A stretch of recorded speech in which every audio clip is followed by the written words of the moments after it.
সংবাদ মাধ্যমের খবরের প্রতিবাদ এবার বিজেপির নেতৃত্বের এবং অভিযোগ রয়েছে যে 20 তারিখে ভগৎ সিং যুব আবাসে যারাই বিজেপি কর্মী সমর্থকরা ছিলেন শেল্টার হাউসে তাদের প্রত্যেককে দেখতেই পৌঁছে গিয়েছিলেন প্রদেশ বিজেপির সভাপতি রাজীব ভট্টাচার্য।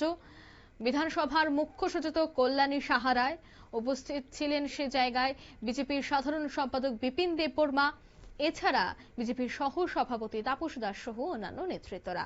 কিন্তু সেখানে যাওয়ার পর বেশ কিছু বিক্ষোভের ছবি উঠে আসে, আর সেই ছবিগুলি বিভিন্ন সংবাদ মাধ্যমে প্রকাশিত হয়। আর সেই ছবি প্রকাশিত হতেই গোটা রাজ্য জুড়েই গুঞ্জন ছড়িয়ে যায়। এ বিষয়ে আজ ত্রিপুরা প্রদেশ বিজেপি মিডিয়া ইনচার্জ সুনীত সরকার তিনি এই বিষয়টির স্পষ্টীকরণ দেন এবং এই বিষয়টির তীব্র প্রতিবাদ জানান। তার বক্তব্য যে গত 20 এপ্রিল সংবাদ মাধ্যমে প্রকাশিত খবরের তিনি তীব্র প্রতিবাদ জানাচ্ছেন, কারণ ওই দিন বিজেপি প্রতিনিধি এবং প্রদেশ বিজেপি সভাপতি যখন ভগৎ সিং যুব আবাসে যান তখন তাদের সাথে সাংবাদিকরাও উপস্থিত ছিলেন। সাংবাদিকরা যেন এই যুব আবাসে প্রবেশ না করে তার জন্য বিক্ষোভ দেখিয়েছিল আশ্রিতরা, এবং আশ্রিতদের বক্তব্য যদি তাদের ছবি টিভিতে দেখানো হয় বা সংবাদ মাধ্যমে প্রকাশিত হয় তবে তাদের উপর আরো হামলা হতে পারে বা তাদের যে সম্পত্তি রয়েছে তার উপর হানি আসতে পারে। এই কারণেই এই ধরনের বিক্ষোভের ছবি উঠে এসেছে। তা শুধুমাত্র সাংবাদিকদের জন্যই, সাংবাদিকরা যেন প্রবেশ না করতে পারে তার জন্যই সেই বিক্ষোভ দেখায় আশ্রিতরা, এমনটাই আজ এই বিষয়ে স্পষ্টীকরণ দেন প্রদেশ বিজেপির এই নেতৃত্ব। কি বলছেন শোনাবো একবার। ঘটনাটা হলো এডিসি নির্বাচনে ফলাফল ঘোষণার পর থেকে যারা মানুষের হয়ে কাজ করবেন বলে মানুষের ভোট চেয়েছেন এবং জয়ী হয়েছেন তারাই মানুষের উপর নামিয়ে আনেন এক নির্মম অত্যাচার। ঘরবাড়ি ভাঙচুর, আবাল ও বৃদ্ধ বনিতার উপর অত্যাচার। এই অকল্পনীয় অত্যাচারের মধ্যে আমাদেরই জনজাতি ভাই বোনরা তাদের বাড়ি ঘর ছেড়ে পালিয়ে আসতে বাধ্য হয়। আশ্রয় নেন আশ্রয় শিবিরে, ভগৎ সিং যুব আবাসে যেমন আছে, আমাদের খোয়াই পার্টি অফিসে আছে, আবার চাকমাঘাটেও একটি বড় ঘটনা ঘটেছে। প্রদেশ সভাপতি দিল্লি থেকে ফিরেই একটি টিম গঠন করেন যে এই ঘটনাগুলি দেখতে যায় না।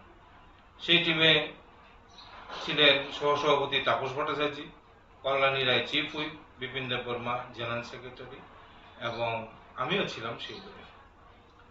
তো ঘটনার দিন প্রদেশ সভাপতির নেতৃত্বে টিম যাবে, আমরা সেখানে আগেই উপস্থিত হই।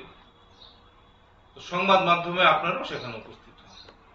যখন প্রধান সভাপতির গাড়িটা ভগৎ সিং যুব আবাসের কাছাকাছি আসে তখন আপনারা খবর করার তাগিদে এই যুব আবাসের ভেতরে ঢুকেন। তখন আমরা বাইরে থেকে শুনতে পাই কেউ একজন চিৎকার করে বলছে যে খবর করা যাবে না, যাবে না। ঘটনায় হতচকিত হয়ে যায় আসল ব্যাপারটা কি। পরিস্থিতি যখন কয়েক সেকেন্ডের মধ্যে স্বাভাবিক হয় তখন প্রদেশ সভাপতি ভিতরে যান, আমরাও ভিতরে যাই। ভিতরে গিয়ে জানতে পারি যে এই খবর যদি প্রকাশিত হয় এবং এই আশ্রয় শিবিরে যারা আছেন তাদের যদি চেহারা দেখানো হয়, সেই চেহারা দেখে যারা অত্যাচারী তারা আরো অত্যাচার করবে, ফেলে আসা বাড়িঘর ভেঙে ফেলবে, এবং যা কিছু কারুর কারুর তো সবই ধ্বংস করেছে, যা কিছু অবশিষ্ট আছে এগুলিও তারা ভেঙে ফেলবে, এবং কারোর ছেলে মেয়ে আছে এখন এলাকায় আছে, অন্য জায়গায় আশ্রয় নিয়েছে, তাদের উপর অত্যাচার করবে। এই আতঙ্ক তাদের কেমন গ্রাস করেছে যে আপনাদেরকে না করেছে।